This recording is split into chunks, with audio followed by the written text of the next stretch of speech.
सतगुरुदेव की जय हो। परमात्मा के पुण्य आत्माओं को मुझ शशि भूषण का सत साहेब एवं जगत समाज को राम राम, जय श्री कृष्ण एवं राधे राधे। आज आप सभी पुण्य आत्माओं के समक्ष दो मैटर जो काफ़ी महत्वपूर्ण है तथा सुखदायक है को लेकर प्रस्तुत हुआ हूँ। पहला महत्वपूर्ण मामला है कि देशद्रोह वाले केस में संत रामपाल जी महाराज का नियमित जमानत हेतु चंडीगढ़ हाई कोर्ट में जमानत आवेदन दायर की जा चुकी है। दूसरा मामला है कि देशद्रोह वाले केस में निर्धारित तिथि 1/11/2025 को हिसार न्यायालय में क्या क्या न्यायिक प्रक्रियाएं हुई। उक्त तथ्यों के संबंध में जानकारी आप लोगों के समक्ष रखने के पूर्व मैं आपसे इतने प्यार का अपेक्षा रखूंगा कि आप मेरे YouTube चैनल SSM सतलोक को अवश्य सब्सक्राइब कर लें तथा साथ में लगे नोटिफिकेशन बेल को टच कर घंटी बजा लें तथा इस वीडियो को अपने अपने दोस्तों हित मित्रों को शेयर अवश्य करें, लाइक करें तथा कमेंट करना न भूलें। इसी के साथ एक और अपेक्षा आप दर्शकों से चाहूँगा कि यदि आप संत रामपाल जी महाराज के खिलाफ की गई षड्यंत्रकारियों का षड्यंत्र एवं उनके कर्मों की जानकारी हासिल करना चाहते हैं तो षड्यंत्रकारियों में कौन कौन हैं, क्या क्या षड्यंत्र किए, इन सब की जानकारी हासिल करने को इच्छुक हों तो आप अवश्य पढ़ें ज्ञान अमृत एवं षड्यंत्र का 20 नामक पुस्तक। इस पुस्तक को मंगाने के लिए 99-315-92-093 पर कॉलिंग या व्हाट्सएप मैसेज के जरिए संपर्क कर सकते हैं। यदि ये पुस्तक मेरे निवास स्थान सासाराम में आकर प्राप्त करते हैं तो यह पुस्तक फ्री ऑफ कॉस्ट में आपको उपलब्ध कराई जाएगी और यदि बाय पोस्ट मंगवाते हैं तो पोस्टल खर्च आपको खुद वहन करने पड़ेंगे। अब मैं इस वीडियो के मूल विषय पर आता हूँ। मेरा आज का विषय वस्तु दो बिंदुओं पर है। पहला, क्या चंडीगढ़ हाई कोर्ट में देशद्रोह वाले केस में संत रामपाल जी महाराज का नियमित जमानत वास्ते आवेदन दायर हो गई है? यह आवेदन कब दायर हुई, किनके द्वारा दायर की गई है, किस तिथि को दायर की गई और कौन सी अगली तिथि निर्धारित है के संबंध में जानकारी देना है तथा दूसरा, दिनांक 1/11/2025 को निर्धारित तिथि देशद्रोह वाली केस में हिसार न्यायालय में क्या क्या न्यायिक प्रक्रियाएं की गई के संबंध में रखना है। सर्वप्रथम मैं चंडीगढ़ हाई कोर्ट में दाखिल जमानत आवेदन के विषय पर चर्चा करूंगा। आप लोगों को जानकारी पूर्व में YouTube चैनल SSM सतलोक के माध्यम से पिछली तिथि 25/9/2025 के संबंध में दी जा चुकी है कि हिसार विशेष न्यायालय ने संत रामपाल जी महाराज का जमानत देने से दिनांक 25/9/2025 को इनकार कर दिया था, अर्थात रिजेक्ट कर दिया था, जिसका जमानत आवेदन संख्या 2764/2025 था। उक्त जमानत आवेदन देशद्रोह वाले केस में 19/9/2025 को दाखिल की गई थी। सरकार के ओर से जवाब आने के उपरांत दिनांक 25/9/2025 को उभय पक्षों का बहस सुनने के बाद हिसार न्यायालय ने यह धारित किया कि पेट्रोल से भरी बोतलों को विस्फोटक अधिनियम के तहत अपराध है क्योंकि इसमें विनाशकारी क्षमता होती है। न्यायालय ने यह भी पाया कि कानून को विफल करने के लिए सतलोक आश्रम को एक वास्तविक किले में तब्दील कर दिया गया था। इस तरह का आचरण कानून की जड़ पर प्रहार करता है और अदालतों के अधिकारों को स्पष्ट चुनौती देता है और ऐसे अपराध राज्य की संप्रभुता और सुरक्षा के खिलाफ है। यदि रामपाल जी को जमानत पर छोड़ी जाती है तो सार्वजनिक व्यवस्था को गंभीर रूप से प्रभावित करेगी और न्यायिक प्रक्रिया को बाधित करेगी, क्योंकि देखा गया है कि रामपाल जी जेल के चारदीवारी के भीतर ही सीमित रहते हैं, तो उनके अनुयायियों की बड़ी भीड़ परिसर के बाहर एकत्र हो जाती है।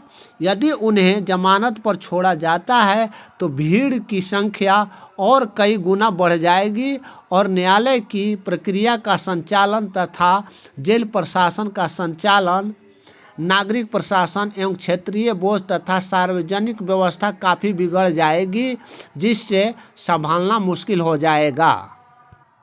उपरोक्त तथ्यों के आधार पर हिसार विशेष अदालत ने अपने आदेश दिनांक 25/9/2025 के माध्यम से संत रामपाल जी महाराज का जमानत आवेदन को अस्वीकृत कर दिया। इस अस्वीकृति आदेश के खिलाफ संत रामपाल जी महाराज की ओर से चंडीगढ़ हाई कोर्ट में विद्वान अधिवक्ता श्री अर्जुन सेवरन के माध्यम से जमानत आवेदन दिनांक 13/10/2025 को दायर की गई है, जिसका नंबर 10-5-7-8-5-5-3 सन 2025 है, जिसमें अगली तिथि 6/11/2025 को निर्धारित की गई है। ये तिथि लिस्टिंग के लिए निर्धारित है। हाँ, अगर आप लोग ध्यान रखेंगे कि इसका लिस्टिंग टाइप जो है वो ऑर्डिनरी है, अर्जेंट नहीं है, इसलिए ये आवश्यक नहीं है कि दिनांक 6/11/2025 को लिस्टिंग हो ही जाए और बहस हो जाए। इसलिए कुछ लंबे इंतज़ार करने भी पड़ सकते हैं, मगर 2026 ईस्वी में मेरा विश्वास है कि गुरु जेल से बाहर आने का दया कर दें। अवश्य बाहर आएंगे, जैसा कि मेरा हृदय में आभास करता है। इस प्रकार वीडियो में मैंने प्रथम विषय बिंदु पर आप लोगों के बीच अपनी चर्चा रखा। चर्चा का आधार मैंने केवल न्यायालय के आदेशों के अनुसार किया है। अब मैं अपने दूसरे विषय बिंदु पर चर्चा करूंगा। यह भी चर्चा का आधार न्यायालय के आदेशों एवं निर्देशों पर ही निर्धारित होगा या आधारित होगा। दूसरा विषय बिंदु देशद्रोह वाले मुकदमा में दिनांक 1/11/2025 को क्या क्या न्यायिक प्रक्रियाएं हुई पर चर्चा करना है। इस संबंध में चर्चा करने के पूर्व कुछ पीछे की तथ्यों को रखना चाहूँगा। आपको पूर्ण जानकारी में होगा कि दिनांक 18/11/2014 को बरवाला कांड का जन्म हुआ था। इसका जनक राष्ट्रीय समाज सेवा समिति थी, जो अब राष्ट्रीय समाज सेवा समिति सुषुप्ता अवस्था में ही नहीं चली गई है, बल्कि इसका पूरा विनाश हो चुका है। जो पटरी पर खड़े होकर अंधा गधा की तरह कुकृत कर रहे थे, इनके कुकृत्यों का विनाश गुरुदेव जी ने दिनांक 8/10/2025 को अपने सिर लेकर संदेश दिया कि वास्तव में संत का संततई क्या होता है।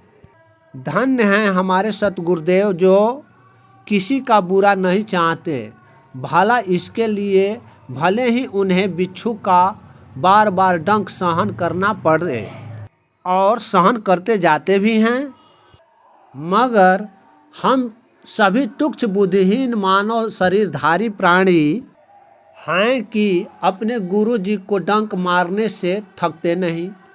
आप सभी देखे सुने होंगे कि चंद सिरफिरे अपने स्वार्थवश संत के दुश्मनों का साथ देकर डंक मारने मरवाने का ताना बाना बुन रहे हैं, कुछ हद तक बुन भी दिए हैं। कितनाहू सत्य सामने रख दो, मगर चंद सिरफिरे अपने मान मर्यादा शान शौकत नामी गिरामी बनने के फिराक में बिच्छू को स्वयं डंक न बनकर बिच्छू के अंदर विष बने रहने का कार्य करते हैं, ताकि आचार्य नामक बिच्छू के अंदर विष का घोल कम न हो।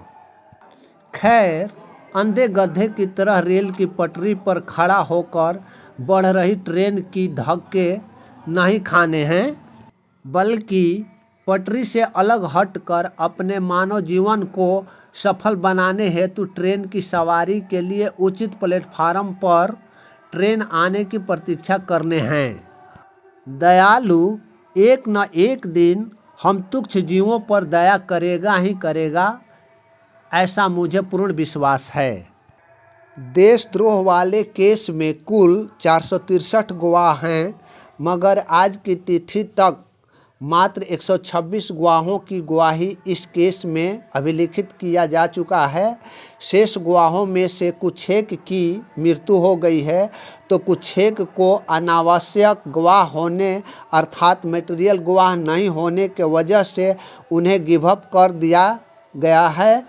यदि हम शेष गवाहों में से मृत एवं अनावश्यक गवाहों को गिव अप कर दी गई है, उनकी संख्या लगभग 50 को छोड़ भी दी जाए तो अभिशेष 280 से 85 गवाहों की गवाही होना बाकी है। दिनांक 1/11/2025 को निर्धारित तिथि पर किसी गवाहों का गवाही अभिलिखित नहीं हुई है। जो भी न्यायालय में गवाह उपस्थित नहीं थे, उन्हें न्यायालय ने गवाही हेतु अवश्य उपस्थित रहने के लिए निर्देश दी गई तथा available warrant of arrest for evidence against witnesses जारी की गई। न्यायालय ने इस मामले में अर्थात देशद्रोह एवं असंवैधानिक गतिविधि में संलिप्तता तथा सार्वजनिक संपत्ति क्षति निवारण अधिनियम के अंतर्गत हिसार विशेष अदालत में चल रहे विचारण में अगली तिथि दिनांक 29/11/2025 को वास्ते अभियोजन पक्ष की गवाही हेतु निर्धारित कर दी गई है।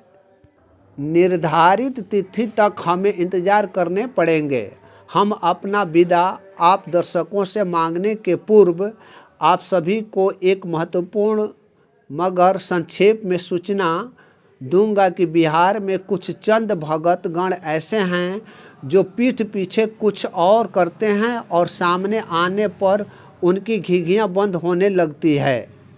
एक भगत हरेंद्र भगत जी हैं, जो अपने को बहुत पुराना भगत कहते हैं, किंतु इनका कर्म है कि वे पुण्य आत्माओं को नाम दीक्षा सरारी मठ में शुद्ध करवाते एवं दीक्षा दिलवाते चले आ रहे हैं और नादान एवं मूर्ख भगत बहकावे में या अपने स्वार्थवश अनाधिकारी से नाम दीक्षा लेकर या शुद्ध करवाकर उतान चलते फिर रहे हैं।